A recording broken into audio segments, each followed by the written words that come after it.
My doctors told my husband, 30M, and I, 31F, that our baby has many birth defects. I want to abort. He does not. My doctors told my husband, 30M, and I, 31F, that our baby has many birth defects. I want to abort. He does not. This was a planned baby, and I'm absolutely devastated. Me and my husband met in college and have been married for 6 years now. We have one son who is now 4 years old. I know some people are going to wonder, but yes, we did discuss our moral, political views before even getting engaged, and we're both pro-choice. When we were 21 and 20, we made a stupid mistake that ended in a pregnancy. We were both flat broke and not at all ready for kids. I decided to terminate, and he fully agreed with and supported me. He loves our son so much and is an amazing father. He confided in me that he loved the idea of having a daughter as well. Luckily, we're in a good financial place, so I agreed, and we started trying for a second baby. We conceived fairly quickly and were overjoyed.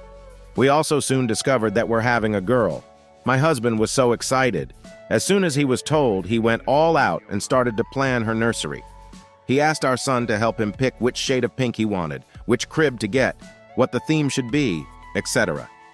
It was all so adorable.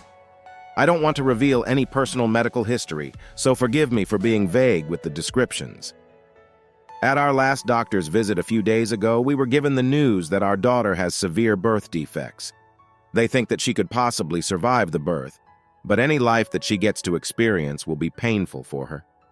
There have been medical cases of babies with the same conditions to survive from early childhood to even the teenage years rarely. These poor children suffer with so much pain and are uncomfortable their entire lives. They are very low functioning and need around-the-clock care, as well as several uncomfortable surgeries to try and give them a better quality of life. We were both heartbroken and cried for hours together in the car. Then we drove home in silence. Neither of us said anything until my husband began to quietly mumble his thoughts. He was going on and on about how we needed to schedule another doctor's appointment, so we know what medical equipment we'd need to buy for her, and we should renovate the nursery again so we could care for her more easily. He said that he'd definitely have to talk to his boss so he can take a longer paternal leave. He wants to be by her side in the ICU until we can take her home. He talked about how we'd have to ask his mom to babysit our son more often while she's a newborn. He even said that maybe we could sell one of our cars, move to a smaller house, and take our son out of private school so we'd have more money to pay for our daughter's care. I was silent until he asked me what I thought. I was blunt and said that I think we should terminate the pregnancy. Now, I feel bad for saying it that way, but I was still frazzled from the news.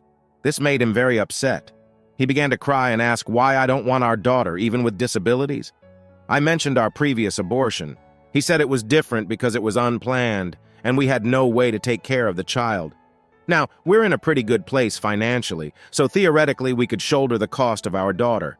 I have a bit of personal history with this type of situation.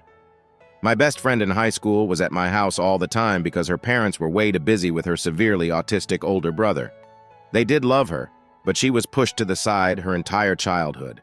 I told him this story. He said that we'd do better by our son and daughter.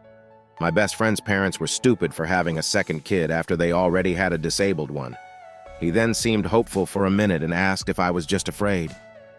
He promised that he'd be by my side the whole time and we could do this together. I told him it's not about fear.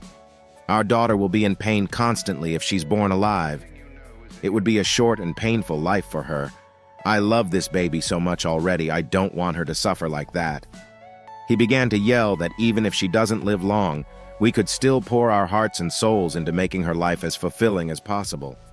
I didn't respond, and he stormed inside. It's been a couple days now, and he won't even look me in the eyes. He sits in the new nursery for hours. Our son is very confused. I know he's grieving, but I really don't want to go further with this pregnancy. I love him so much I have no idea what to do now.